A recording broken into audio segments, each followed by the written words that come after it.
y'all, it's Michelle from the Scattered Scrapper. Welcome to my channel. Today is Scrap-O-WEEN Day 31. Happy Halloween. It is Killikit Sunday, so I have my picture picked out. This is a picture of my older daughter walking down to a lookout at Little River Canyon. And I have my papers picked out and some stickers and other embellishments, so let's get started. Today I'm going to embrace the unconventional, to me, color for fall in this collection, and it's this pink. I'm going to use this pink basil cardstock as my background. So I'm just going to trim that branding strip off there. And then I'm going to trim my picture down just a little bit. I'll take some from the top and the bottom to make it 5 inches. And then I'm going to trim the sides until it's about 3.5, I think.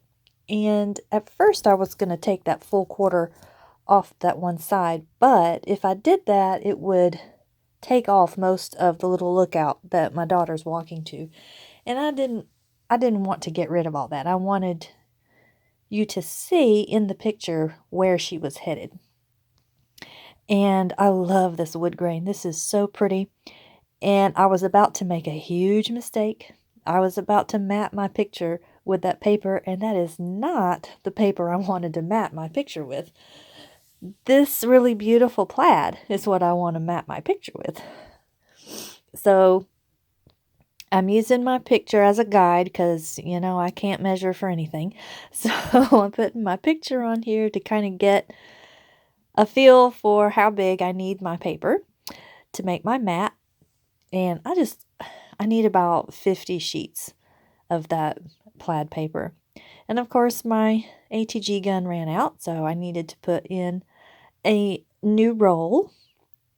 So I got that done, and now I'm putting the mat on the back of my picture. And now I'm going to work on what I originally picked out this wood grain for, and this wood grain, it's so pretty. I need about 50 sheets of that paper too. I need 50 sheets of all my paper. Who are we kidding?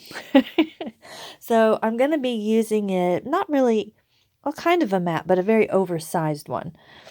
And then I have these tags out, and I'm thinking I'm going to use the one with that really pretty plaid as a journaling spot. But things don't go quite the way I have planned. But we'll get to that later. And this paper here with the leaves on it, as it's so pretty. I just love this whole collection. The only thing about that piece of paper is I wish I had cut it a little bit wider. It's fine the way it is, and it looks good, I think, the way it is. But it would not have hurt for it to be a little bit wider. So here I'm kind of playing around with some placement to see what I want to put where and kind of how things are going to go, because that is going to help me figure out some other decisions that I need to make. Because I was thinking about putting something on the bottom of that leaf paper. But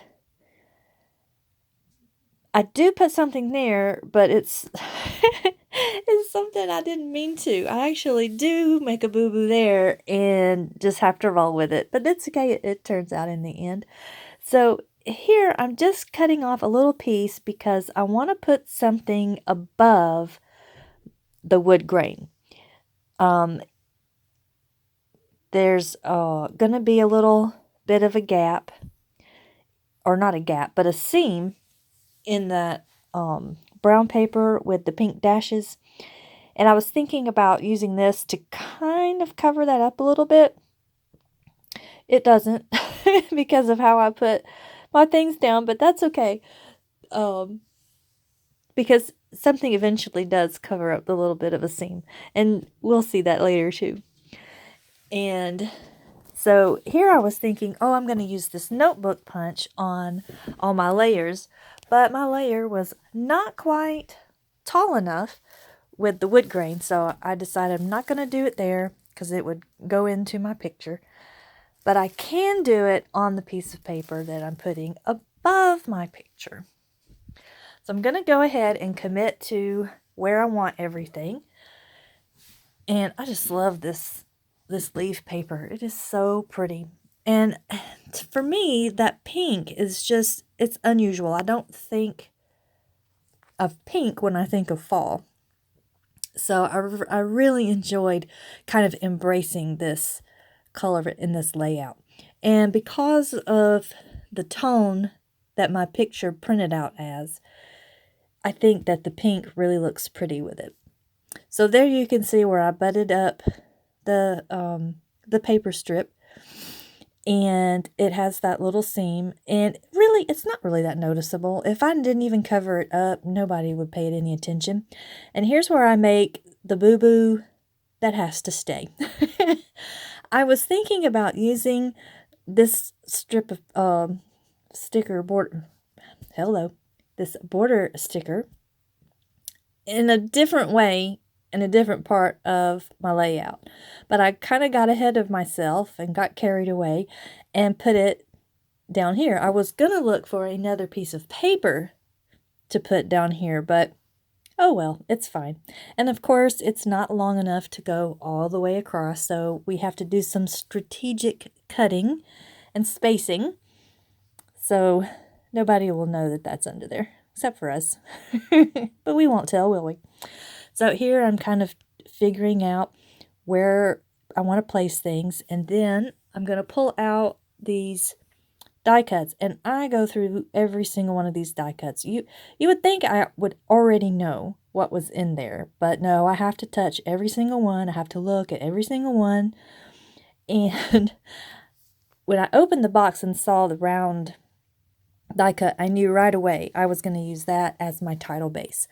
And then as I'm going through and I'm picking out some things that I want to use, I find this other die cut that has the lines and the leaves on it, and I'm going to use that one instead of the tag that I cut out. And here I'm just going through everything, and I'm looking for some small things like the little the labels and the leaves and the acorn there. And I was thinking about using the pumpkins. They don't make it. Unfortunately, the pumpkins, they get put back. So here, and then I find the squirrel that I put there up at the top, because now I'm thinking, oh, I could put that little squirrel because it's running and my daughter's walking and they're both in the woods. So, you know, it works. It works. So now I'm just going ahead and gluing down these pieces. And I like how this gray with the pink flowers goes with the highlights the pink leaves in the paper and the pink dashes in the brown paper and the little pink cheeks that's on the squirrel. So I've got pink just kind of dotted all throughout. And here's where I make the decision. I'm going to go with this die cut instead of the tag. And I've also pulled out some other things to kind of figure out what I would like to use. And here my title is Autumn Steps, because she's stepping towards the lookout and it is autumn. So I'm going to go ahead and get this down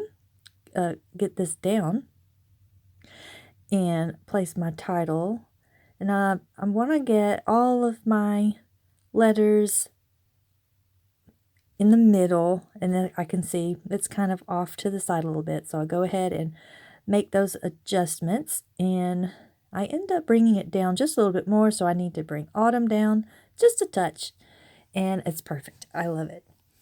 I think it fits just beautifully in that spot. And now I have waited all month. I have tried on so many pages to get these little sunflowers on a layout, and finally I'm getting to use them, and I think that they are beautiful. And here I'm going to be building a little cluster on the side. And what I end up doing is whatever I do to one cluster, I do to the other cluster. And I treat where my title is as one big major cluster. So I'm still kind of hanging out in the diagonal design, the diagonal embellishment design. And I want to put that acorn up there, but it's a little too big. But there was an acorn in the chipboard pack, so I was able to get that.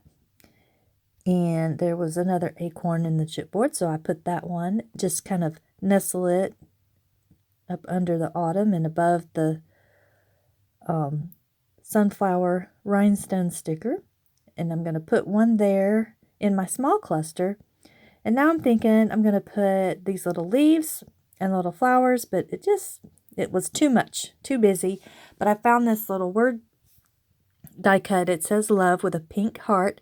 And so since I put a word in that cluster, I go ahead and put a word up in the other cluster with the squirrel, and it says falling leaves, because you can see quite plainly in the picture there are leaves all on the ground. And now I'm just finding these little bits to kind of tuck here and there. So I put the leaves up under my sunflowers. And I have these hearts out, and I'm thinking I want to use them too. But I got to get a leaf down on this little cluster because I have leaves everywhere else. And now I'm thinking, what else? And I think that I'm done with all these die cuts. So I'm kind of get them out of the way. But then I'm like, oh wait, I don't have any leaves in this bigger cluster. So I think I'm going to use that big maple leaf, but it's a little too big. So I decide not to use that, but I use these two smaller leaves. So I'm looking through my chipboard to see if there's anything else, and I find these teeny little hearts.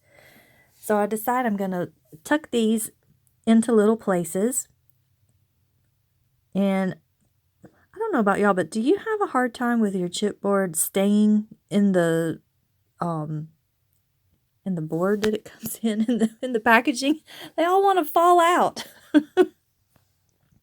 But I'm going through and I'm getting out all of the little hearts because they are obviously all the colors of the layout, of the collection. And this leaf paper has a lot, I think maybe all the colors of the collection. So now I can sprinkle all of the colors all around my page. So here I'm just going through and deciding where I want to put my hearts, and things kind of get moved around. And I'm just kind of playing around with things to see how they look. And I'm trying to get a balance of color. I want each color to be represented in each cluster. So I'm trying to make sure I don't have like I'm not doubling up on colors. And I couldn't help myself. I needed to get another sunflower in because these are so pretty. So I tucked this one in just up underneath the acorn along with these little hearts around it. And I love these little hearts. They are so pretty. And now I'm thinking I need to get some brads on here. So now I'm trying to figure out, well, where can I put it? Where can I put it? And so I keep putting things behind the squirrel, but I can remember, so I was watching someone else make a layout. I can't remember now who it was, but they said to be, actually, I think it may be Janet from RTS. I think she may have been the one who said it, about being very careful about how you place things around your little critters, because it could look like something you don't normally want to see left behind your little critters. So I've always kept that in the back of my mind. So when I put things around my my little animals and critters and things, that always goes through my mind. And I'm just like, no, I can't put anything behind. I can't. Because that would be the only thing I would ever see. I would look at my layout and that's where my eye would go, and that's what I would think about. So I have to be really careful how I put things around my little critters. Let's see. So here I'm just going ahead and gluing down my hearts. And I've torn apart this cluster completely, and hopefully I can remember how to put it back together again. But a good thing to remember is when you're building your clusters is whatever you do in one, you can do in another. Like here I've put the word stickers, so I have words in all my clusters, including my title, because my title is made out of words. So I have 3 places for words, and then I don't have an acorn in that very bottom cluster, but it has a lot of the other things that are represented. So I have the leaves in each one. I have the rhinestone sunflowers in each one, and now I've also put a little adhesive brad in each one, and of course I have the hearts. And you can kind of balance it out by putting more or less in your clusters. And that's a good tip and trick that I have heard from many wonderful scrappers on YouTube. I love watching lots and lots of people to get lots and lots of ideas. And now I'm just going to put my journaling down, and I'm just talking about how beautiful the walk down to the lookout was. And here you can see when I lift it up that the little squirrel's head covers up that little seam. So it worked out in the end after all. I hope you've enjoyed this video. I hope you've enjoyed Scrap-O-WEEN. If you have, please like and subscribe, and I'll see you in the next video. Bye-bye.